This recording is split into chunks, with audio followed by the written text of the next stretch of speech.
दोस्तों आपका 18 फरवरी को कक्षा 11वीं इतिहास का एमपी बोर्ड वार्षिक परीक्षा का पेपर है।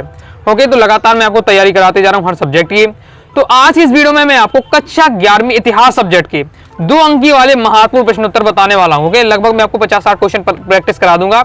ओके, और अलग से आपको कुछ नहीं पढ़ना है, केवल वीडियो को देखते ही देखते आप क्या है सभी क्वेश्चन का आंसर तैयार करते जाइएगा। और जो बता रहा हूं मान के चलना 100% यही आपके रहने वाला है, एकदम मैं आपको सिलेक्टेड क्वेश्चन आपको बताने वाला हूं। तो इस वीडियो में हम क्या कंप्लीट 2 अंकी वाले प्रश्नोत्तर देखेंगे, फिर आगे मैं आपको 3 अंकी और 4 अंकी वाले बता दूंगा। इस प्रकार से आप 3-4 वीडियो में आपकी क्या कंप्लीट आपकी तैयारी हो जाएगी और 1-2 आपके वस्तुनिष्ठ भी आपको वीडियो में आपको बता दूंगा। ओके, तो लगातार आपको क्या तैयार करते जाना जो मैं आपको इंपॉर्टेंट बताऊं। तो सच्ची मेहनत और संघर्ष ही सफलता की एकमात्र कुंजी है। अगर आपको क्या है लगातार मेहनत करनी पड़ेगी, लगातार संघर्ष करना पड़ेगा, अगर आपको क्या 95% बनाना है।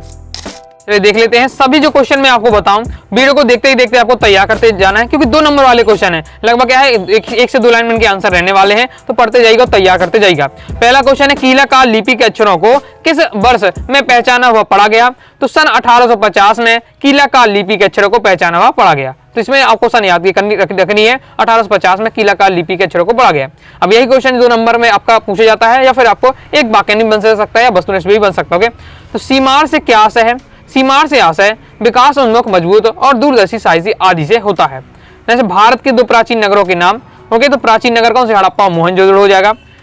नेक्स्ट है क्यूनिफॉर्म का अर्थ बताइए। क्यूनिफॉर्म का अर्थ क्या होता है? क्यूनिफॉर्म एक लोगों शैलीविक स्क्रिप्ट है जिसका इस्तेमाल कई प्राचीन भाषाओं को लिखने के लिए किया गया था। पेपाइरस क्या है? बहुत ज्यादा इंपॉर्टेंट क्वेश्चन है, यहाँ से वस्तुनिष्ठ अक्षर बनता है। ओके, तो पेपाइरस क्या होता है? तो पेपाइरस एक सरकंडे जैसा क्या पौधा होता है। अक्सर पूछा जाता है सत्य में कि आपका पेपाइरस एक सरकंडे जैसा पौधा होता है। सत्य या रेगिस्तान में आ सकता है। पेपाइरस एक डेड पौधा होता है इस बार से, तो याद रखना है। जो क्या मिस्र के नील नदी के किनारे उगा करता है और रोजमर्रा की जिंदगी में उसका क्या इस्तेमाल होता है। पेपाइरस के पत्तों में संविदा पत्र, लेख व सरकारी दस्तावेज लिखे जाते थे। रोमन काल में इसी तरह के दस्तावेजों का प्रचलन था। मतलब पहले समय में क्या कागज तो चलते नहीं थे, तो क्या कुछ भी लिखना हो तो किसमें लिखते थे? तो सरकंडे जैसे जो पौधा था, क्योंकि इसके जो पत्ते होते थे उन पर क्या लिखने का काम किया जाता था, मतलब पेपर के रूप में उनका यूज लिया जाता था। नेक्स्ट है बालात भर्ती सेना क्या है? तो फारस की सेना के संदर्भ में बलात् भर्ती वाली सेना उसे कहा जाता है, जिसके अंतर्गत कुछ वर्गों या समूहों के वयस्कों को अनिवार्य रूप से सैनिक सेवा करनी पड़ती थी। नेक्स्ट हमारा क्वेश्चन है चीन की महान दीवार का निर्माण क्यों किया गया? स्टेपी क्षेत्र में संसाधनों की कमी के कारण मंगोल और यायावर कबीले चीन पर लगातार आक्रमण किया करते थे। मतलब चीन आपका यहाँ है, उसके जस्ट ऊपर क्या है? मंगोल वाला एरिया है। जस्ट ऊपर मंगोल वाला एरिया है। जो मंगोल वाला एरिया है वहाँ क्या है ज्यादा इतनी ज्यादा उपज होती नहीं है। ओके, और ये लोग करते भी नहीं, जो मंगोल घुमक्कड़ रहते हैं, ज्यादा इतनी ज्यादा उपज करते नहीं है। ओके, तो जब उनके पास क्या संसाधनों की कमी हो जाती थी या उन्हें खाना पीना चाहिए पड़ता था, तो वो ओके तो कहाँ आते थे? वो क्या चीन के साइड आ जाते थे, क्योंकि चीन में क्या खाना पीने की तलाश करते थे और चीन पर क्या आक्रमण कर देते थे। और ऐसा नहीं है कि एक बार करते या क्या है फिर आ जाते थे, फिर चले जाते, फिर आ जाते थे, फिर चले जाते थे, लगातार आक्रमण होते रहते थे। जैसे चीन बहुत ज्यादा परेशान हो चुका था, इसलिए चीन ने क्या किया कि जहां से ये बार बार आते थे वहां क्या दीवार खड़ी कर दी, जैसे क्या चीन की महान दीवार कहा जाता था। तो भैया बता जा रहा है इन आक्रमणों से चीन की सुरक्षा के उद्देश्य क्या है महान दीवार का निर्माण किया गया। तो समझ गए होंगे आप कि चीन ने महान दीवार का निर्माण क्यों किया? क्योंकि क्या वो मंगोल और यायावर कबीले के जो लोग थे लगातार आक्रमण करते रहते थे, उनसे परेशान थे, इसलिए उन्होंने क्या है महान दीवार का निर्माण किया। याद से क्या है इंपॉर्टेंट है आपका, ये आपका एक वाक्य में कई बार ये पूछ लिया जाता है, मतलब 2 नंबर क्वेश्चन है तो एक वाक्य में भी आपके आ जाते हो। यास क्या होता है? तो यास एक विधि संहिता या नियमावली। ओके, एक नियमावली है। जैसे चंगेज खान था तो जो भी काम किया करता था उसके भी कुछ नियम होंगे। तो उसने जो नियम है उसके उसने क्या है अपनी पुस्तक में लिखे, जैसे क्या है यास कहा जाता था। तो विधि संहिता या नियमावली को क्या है? नियमावली है यास, जिसका चंगेज खान ने कुतुबलाई में लागू किया था। ओके, प्रारंभ में यास को यासक लिखा जाता था, जिसका शाब्दिक अर्थ विधि, ज्ञप्ति या आदेश था। यास का संबंध प्रशासनिक कानून से होता था, जैसे आखेट, सैन्य व डाक प्रणाली। इसी को चंगेज खान की क्या विधि संहिता यास कहा जाता था। सिंपल इस प्रकार से आप समझ सकते हैं। भारत जो चल रहा है, तो भारत देश में चलाने के लिए जो संविधान बना है, संविधान ओके, जिसमें क्या पूरे नियम और कानून है। सेम इसी बात से चंगेज ने क्या कुर्तलाई में जो एरिया है अपना एरिया को शासन करने के लिए जो नियम बनाए उसे क्या है जो विधि संहिता बनाई उसे ही क्या यास कहा जाता है। जैसे अपनी भाषा में संविधान अपन कहते हैं। नेक्स्ट है अल्ट ड्यूक किसे कहा जाता था? तो राजा अपनी भूमि को जिन विश्वास पात्र सामंतों को वितरित करता था उन्हें अल्ट ड्यूक कहा जाता था। राजा है तो राजा के जो मित्र विश्वास पात्र यानी समझ लीजिए राजा के जो मित्र होते थे, तो राजा अपने क्या कुछ भूमि क्या अपने जो विश्वास पात्र सामंत लोग थे उनको दे देता था, जैसे उन्हें क्या अल्ट ड्यूक कहा जाता था। एकदम सिलेक्टेड क्वेश्चन क्वेश्चन है, ओके, अक्सर पूछे जाते हैं, तो यह क्या जाना है, एक एक लाइन में इनके आंसर भी है, ओके। जितना शॉर्ट और जितना सिंपल हो सकता था मैंने आंसर कुछ हिसाब से दिया है। नेक्स्ट, सॉलमैन कौन था? तो सॉलमैन मार्टल का पौत्र व पेपिन का पुत्र था। इसने फ्रांस में फैसिक साम्राज्य की नींव रखी थी। इस साम्राज्य के में स्पेन और इंग्लैंड को छोड़कर पश्चिमी के सभी देश शामिल थे। 1814 ईस्वी में सॉलमास की मृत्यु हो गई थी। नेक्स्ट, यथार्थवाद क्या है? कला एवं साहित्य आदि के क्षेत्रों में वास्तु स्थिति का चित्रण ही क्या है, यथार्थवाद कहलाता है। निकोलो मैकियावेली कौन था? ओके, ये इस प्रकार के इंपॉर्टेंट क्वेश्चन है आपके इस चैप्टर से, इस टाइप के पूछी जाती थी, कौन था, ये कौन था, ओके। जैसे आपका छापे खाने का आविष्कार किसने किया, जस्ट आपको कमेंट बॉक्स में आपको बता देना है, ओके, अक्सर पूछा जाता है। तो फिर निकोलो मैकियावेली कौन था? तो निकोलो मैकियावेली इटली का राजनीतिक एवं राजनैतिक दार्शनिक, संगीतज्ञ, कवि एवं नाटककार थे। पुनर्जागरण काल में यह इटली का क्या एक प्रमुख व्यक्ति था। जैसे वास्को डी गामा कौन था? वह भारत किस स्थान से पहुंचा? तो वास्को डी गामा पुर्तगाली नाविक था। वह भारत में पश्चिमी समुद्री तट कालीकर नामक से स्थान से क्या पहुंचा था। जैसे यूरोप में सर्वप्रथम विश्वविद्यालय कहाँ स्थापित हुआ? वहां के किन्हीं दो विश्वविद्यालय के नाम बताइए। तो यूरोप में सर्वप्रथम विश्वविद्यालय इटली में स्थापित हुआ, और वहां के दो विश्वविद्यालय कौन है? एक पदुआ विश्वविद्यालय है, एक है आपका बोलोनिया विश्वविद्यालय। जैसे दास प्रथा किस देश की समस्या है? ये इंपॉर्टेंट है आपका कि ये ओके अक्सर पूछा जाता है। दास प्रथा किस देश की समस्या थी? तो दास प्रथा अमेरिका देश की समस्या थी, क्योंकि स्पेन के एक व्यापारी पुर्तगाल की राजधानी लिस्बन से दास खरीद कर अमेरिका स्थित अपने बगानों में ले जाते थे। तो ये हो जाएगा, ओके। तो दास प्रथा किस देश की समस्या थी? तो अमेरिका की समस्या थी। जैसे मूल्य निवासियों के विस्थापन से आपका क्या अभिप्राय है? ये भी आपका इंपॉर्टेंट है। तो मूल निवासियों के विस्थापन से क्या अभिप्राय है? तो 18वीं सदी के दक्षिणी अमेरिका के और भी हिस्सों में तथा मध्य एवं उत्तरी अमेरिका, दक्षिणी अफ्रीका, ऑस्ट्रेलिया तथा न्यूजीलैंड के इलाकों में यूरोप से आए अप्रवासी बसने लगी। इस प्रक्रिया में वहां के बहुत से मूल निवासियों को दूर इलाके में जाना विवश कर दिया। इसी प्रक्रिया को मूल निवासियों का विस्थापन कहा जाता है। इन स्थानों पर यूरोपीय लोगों द्वारा बनाई गई बस्तियों को क्या कॉलोनिया उपनिवेश कहा जाता है। तो यहाँ अक्सर ये भी क्वेश्चन आ जाता है पेपर में 2 नंबर में, कॉलोनिया उपनिवेश किसे कहा जाता है? तो भी आपको यही आंसर लिखना है। इससे सिंपल आपको इस प्रकार से आपको याद रखना कि दक्षिण अफ्रीका, ऑस्ट्रेलिया तथा न्यूजीलैंड के इलाकों से क्या यूरोप से आए। यूरोप से जो अप्रवासी होते थे वो क्या है उनके स्थान पर बसने लगते, तो जहाँ के जो लोग ले रहे हैं उनको फिर वहां से हटना पड़ता था, ओके। इसलिए क्या है इस प्रक्रिया को मूल निवासियों को विस्थापन कहा जाता था।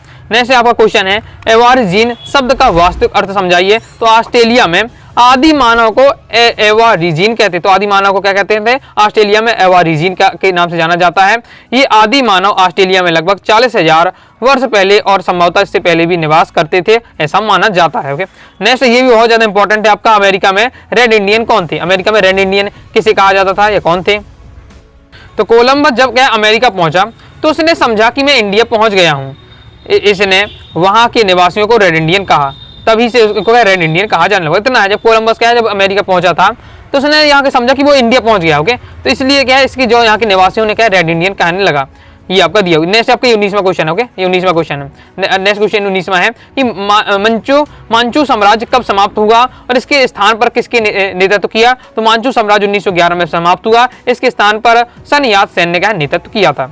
नेक्स्ट क्वेश्चन है चीन की मुख्य नदियों कौन कौन सी है? इंपॉर्टेंट है आपका ये बहुत ज्यादा क्वेश्चन। तो चीन की मुख्य नदियां कौन सी है? यातंगसी हो गया, हुआंग हो गया, ओके, मेकांग नदी हो गया, आपका ब्यारुलिंग हो गया, सागम्पो हो गया। तो ये सब आपकी दी हुई है।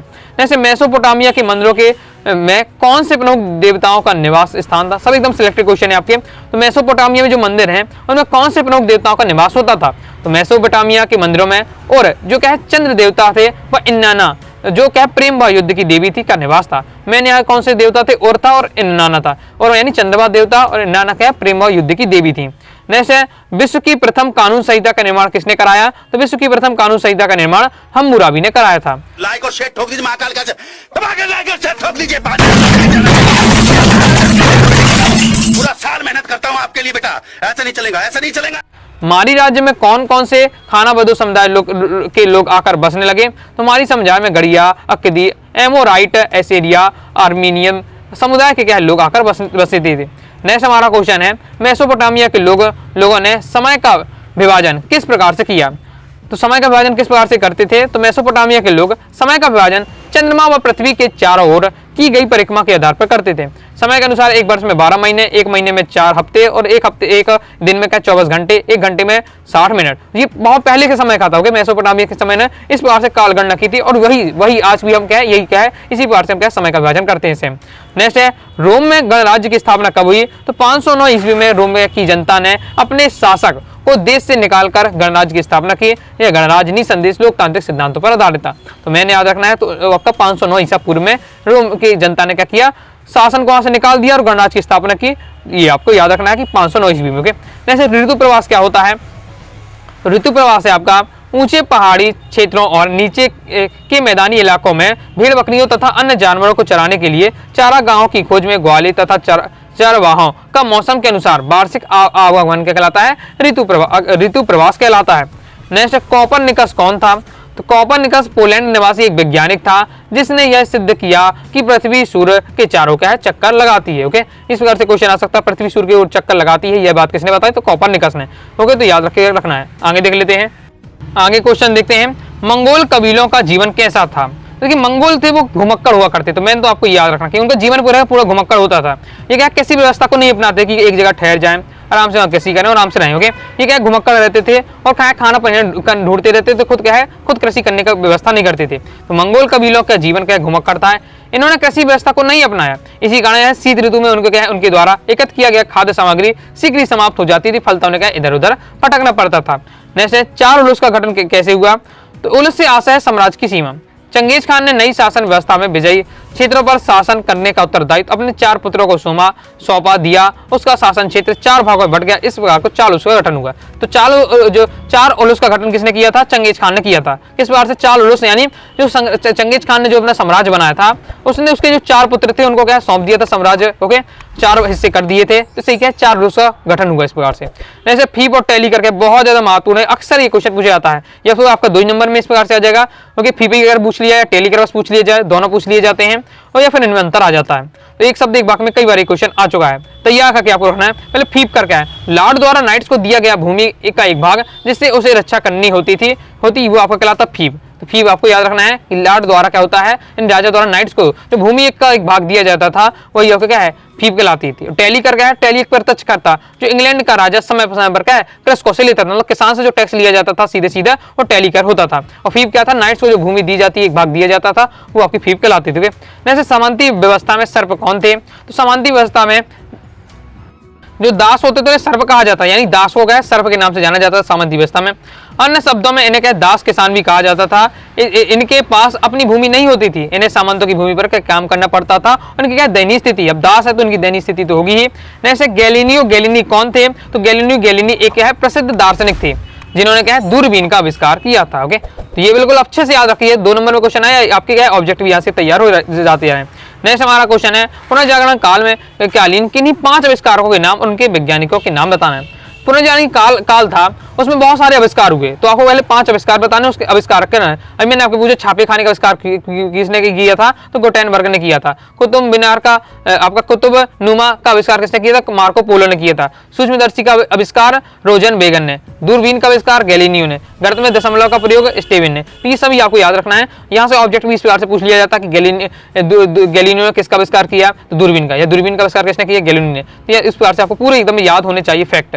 जैसे जोहान्स वर्ग गुटेनबर्ग कौन था? उसने किस चीज का आविष्कार किया था? तो जोहानेस गुटेनबर्ग जर्मनी का एक प्रसिद्ध विद्वान था जिसमें छापे खाने का आविष्कार 15वीं शताब्दी के पूर्व 1955 में किया था। उसने अपने छापे खाने में बाइबल की 150 प्रतियां भी छापी थी। ओके, नेक्स्ट हमारा क्वेश्चन है, नेटिव का क्या अर्थ है?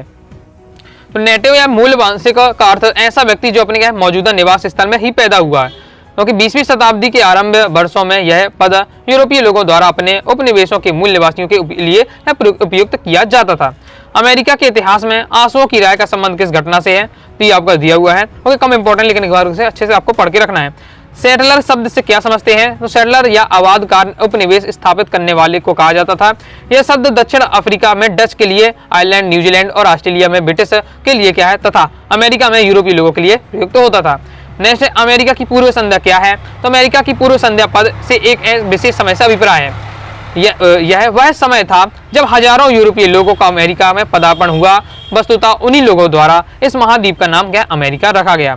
जैसे सन यात सेन के पश्चात सत्ता किसके हाथों में स्थानांतरित हुई और कब? तो सन यात सेन के पश्चात चियांग काई शेक कुमिंगतांग के हाथों में क्या है सत्ता सन 1887 में हस्तांतरित हुई थी। हीरा गाना और काता काना से क्या तात्पर्य? हीरा काना क्या है? जापानी शब्द है जो जापानी लेखक प्रणाली का एक घटक है। काता काना और कौंजी कुछ मामलों में लैटिन लिपि का एक ध्वन्यात्मक अक्षर प्रणाली है। जिगुरात कैसे? ये बहुत ज्यादा इंपॉर्टेंट है, प्रीवियस ईयर में आ चुका है। जिगुरात, तो जिगुरात क्या है? सुमेरिया सभ्यता के अंतर्गत अनेक विशाल और भव्य मंदिर बनाए गए जिन्हें जिगुरात कहा जाता है। मतलब सिंपल है, मंदिरों को क्या है उनकी भाषा में जिगुरात कहा जाता था। तो जो सुमेरियन सभ्यता में अनेक बहुत बड़े बड़े मंदिर बने उन्हें क्या जिगुरात कहा जाता था। इंपॉर्टेंट है, प्रीवियस ईयर में आ चुका है आपका क्वेश्चन। मेसोपोटामिया में अन्य कौन कौन सी सभ्यताओं का विकास हुआ? तो मेसोपोटामिया में सुमेरिया और बेबीलोन, आसीनिया, कैंडिया आदि अन्य सभ्यताओं का विकास हुआ। ये भी आपका प्रीवियस ईयर में क्वेश्चन आ चुका है। ओके, मेसोपोटामिया शाब्दिक अर्थ क्या है? ये भी आपका क्वेश्चन आ चुका है। एकदम सिलेक्टेड क्वेश्चन है, याद करते जाइए। तो मेसोपोटामिया का शाब्दिक अर्थ है नदी के मध्य। इस सभ्यता का जन्म दलजा एवं फरात नदियों की घाटी में हुआ। इसी कारण से क्या है मेसोपोटामिया सभ्यता कहते थे। नेक्स्ट हमारा क्वेश्चन है असुर वन नेपाल के पुस्तकालय में कुल ग्रंथों व पट्टिकाओं की संख्या कितनी थी? तो असुर नेपाल के पुस्तकालय में क्या कुल 1000 मूल ग्रंथ व लगभग 30,000 पट्टिकाएं थी। इन ग्रंथों और पट्टिकाओं में विषयानुसार वर्गीकृत किया गया था। रोमन साम्राज्य की स्रोत सामग्री कितने भागों में विभाजित किया जा सकता है? तो रोमन साम्राज्य की स्रोत सामग्री को 3 भागों में विभाजित किया जा सकता है। पहले पाठ्य सामग्री, दूसरा दस्तावेज, तीसरा भौतिक अवशेष, चौथा है प्रीसिपेट का क्या अर्थ है? तो रोम के प्रथम सम्राट अगस्टस ने 27 ईसा पूर्व जो राज्य स्थापित किया था उसे क्या प्रीसिपेट कहा जाता था। ओके, बाकी इस बार से आपका दिया हुआ है। बर्बर या बारबेरियन शब्द का क्या है? तो बर्बर अंग्रेजी के, बारबेरियन का या यूनानी भाषा के बारबसोस शब्द से क्या उत्पन्न हुआ है जिसका तात्पर्य होता है गैर यूनानी लोग। इसकी भाषा यूनानियों के बेतरतीब को हालल बर्बर के समान लगती है। ओके, तो इसका मेन आपका तात्पर्य होता है गैर यूनानी लोग, बर्बर का अर्थ होता है। नेक्स्ट हमारा क्वेश्चन है मंगोलिया जनजाति संस्कृति के विकास के इन 3 चरणों का उल्लेख कीजिए जिनके आधार पर उसका अध्ययन कर सकते हैं।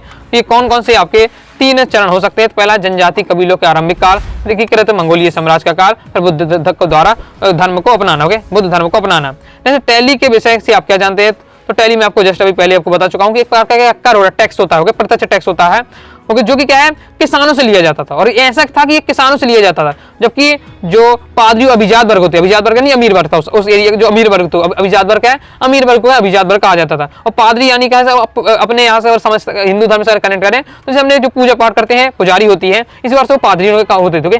तो पादरी और जो अभिजात वर्ग यानी जो श्रमबद्ध एक पार से थे उनसे टैक्स नहीं लिया जाता था, जबकि जो गरीब किसान थे उनसे क्या टैक्स लिया जाता। तो इस प्रकार का ये टैक्स था। तो मध्यकालीन यूरोप में टैली एक प्रकार का प्रत्यक्ष कर था। यह राज्य की आय का स्रोत था, लेकिन पादरी और अभिजात वर्ग से इससे वंचित रखा गया, यानी इनसे टैक्स नहीं लिया जाता था। यह कर तो के राजा द्वारा केवल कृषकों पर लगाया जाता था। जैसे यूरोप में वास्तुकला के क्षेत्र में चर्च का योगदान लिखिए। तो आगे बढ़ने से पहले बताना चाहूंगा, अगर पूरा आपको पीडीएफ में प्राप्त करना है, ओके, आपको बेहतरीन तैयारी करना है क्लास 11 हिस्ट्री सब्जेक्ट की, तो क्लास 11 हिस्ट्री सब्जेक्ट के कोर्स को आप ले सकते हैं 90 39 53 40 79 इस दिए व्हाट्सएप मैसेज के कोर्स के बारे में जानकारी ले सकते। क्लास 11 हिस्ट्री सब्जेक्ट की बेहतरीन तैयारी कर सकते हैं। तो यूरोप में मध्यकालीन गिरजाघर वास्तुकला की अनुपम कृतियां हैं। ये गिरजाघर रोम के प्रमुख मंदिरों के अनुरूप होते थे, जिनमें बीच में क्या गुंबदकार छत वाले हॉल होते थे जिनके दोनों ओर स्तंभ की पंक्तियां होती थी। बाद में गांधार शैली में गिरजाघर का निर्मित हुए, जिसमें क्या प्रकाश के लिए कांच के शीशों का प्रयोग होता था। जैसे यूरोप में इतिहास में मार्टिन लूथर किंग जो का नाम किन कारणों से प्रसिद्ध है, इंपॉर्टेंट है। यूरोप के इतिहास में मार्टिन लूथर का नाम धर्म संबंधी सुधार के कारण प्रसिद्ध है। इन्होंने क्या है यूरोप में जो धर्म के सुधार किया बहुत प्रकार के। मार्टिन लूथर ने धार्मिक बुराइयों को दूर करने हेतु सुझाव दिए जो क्या लूथर के सिद्धांत के नाम से जाने जाते हैं। नेक्स्ट है इटली के किन्हीं 4 नगरों के नाम लिखिए जो उच्च शिक्षा के लिए केंद्र थे। तो पादुआ, मिलान, वेनिस, रोम, ये सब क्या है उच्च शिक्षा के केंद्र थे इटली में। नेक्स्ट है रेनेसां या पुनर्जागरण शब्द का प्रयोग सर्वप्रथम किसके द्वारा किया गया? तो इस रेनेसां यानी पुनर्जागरण शब्द का सर्वप्रथम प्रयोग इटली के एक लेखक बेसारी द्वारा किया गया था। जैसे सोसाइटी ऑफ जीसस क्या थी, इसकी स्थापना किसके द्वारा हुई? इस संस्था का उद्देश्य क्या है? तो सोसाइटी ऑफ जीसस प्रोटेस्टेंट लोगों के संघर्ष के लिए स्थापित एक संस्था थी। ओके, इंग्लिशियन लोयोला ने इसकी स्थापना 1540 ईस्वी में की थी। इसका उद्देश्य निर्धनों की सेवा करना, अन्य संस्कृतियों के विषय में अपना ज्ञान बढ़ाना था। आगे नेक्स्ट आपको तय करना है गोल्डस इंपॉर्टेंट है। गोल्डस उस अपाधापी का नाम था जिसके अंतर्गत बड़ी संख्या में यूरोपीय लोग अपना भाग्य संवारने लेने की उम्मीद से क्या अमेरिका जा पहुंचे। जापान का खुलना क्या था, तो ये आपको इंपॉर्टेंट है, उसे देख लीजिएगा। इसके बाद आगे नेक्स्ट आपको इंपॉर्टेंट है जापान का आधुनिकरण किस वातावरण में हुआ। जापान का आधुनिकरण ऐसे वातावरण में हुआ जहां पश्चिमी साम्राज्यवादी शक्तियों का क्या वर्चस्व था। आगे नेक्स्ट आपको तैयार करके रखना है कि मेसोपोटामिया में माल की आवाजाही के लिए उपयुक्त मार्ग कौन सा था। तो मेसोपोटामिया माल की आवाजाही के लिए उपयुक्त मार्ग सस्ता मार्ग जल मार्ग था, क्योंकि जानवरों के से माल की ढुलाई की दशा में उन्हें चारा खिलाना पड़ता था, जो कि क्या काफी ज्यादा महंगा पड़ता था। हौज क्या है, ये भी इंपॉर्टेंट प्रीवियस ईयर में आ चुका है आपका। तो हौज एक छोटा सा गड्ढा होता था जो घरों के क्या है आंगन में बनाया जाता था, ताकि वर्षा के जल के निकासी के समय बहने वाला पानी हौज में चला जाए और आसपास की कच्ची गलियों में क्या है कीचड़ ना हो जाए। ओके, नेक्स्ट स्टेप क्या है, यूरेसीमा के समशीतोष्ण क्षेत्र में स्थित विशाल घास के मैदान को स्टेपी कहा जाता था। इंपॉर्टेंट है, ये पढ़ के रखना है। ओके, इसके बाद नेक्स्ट आपको एकास्म, ये भी इंपॉर्टेंट है, प्रीवियस ईयर में आ चुका है। एकास्म आपकी वार्षिक परीक्षा में। एकास्म से तात्पर्य एक बड़ी चट्टान का टुकड़ा है, परंतु इसका प्रयोग यहाँ पर मानव इकाइयों के लिए किया गया है।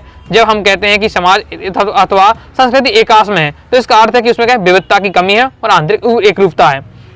इसके बाद बाज नामक कर के बारे में आपको तैयार कर लेना कि वह कर जिसमें सुरक्षित यात्रा की लिए यात्रियों के पास दिए जाते थे, जिससे फारसी में पेजा या मंगोल भाषा में जेरेज कहा जाता था। इस सुविधा का उपयोग करने के लिए व्यापारी बाज नामक कर का भुगतान करते थे। मतलब क्या है, हम क्या है यात्रा कर रहे हैं, यात्रा में हमारी सुरक्षा के लिए, ओके, हमारी लूटपाट ना हो जाए सामान की, इसलिए क्या है आपको एक टैक्स देना पड़ता था आपकी सुरक्षा के लिए, ओके, जिसे बाज टैक्स कहा जाता था।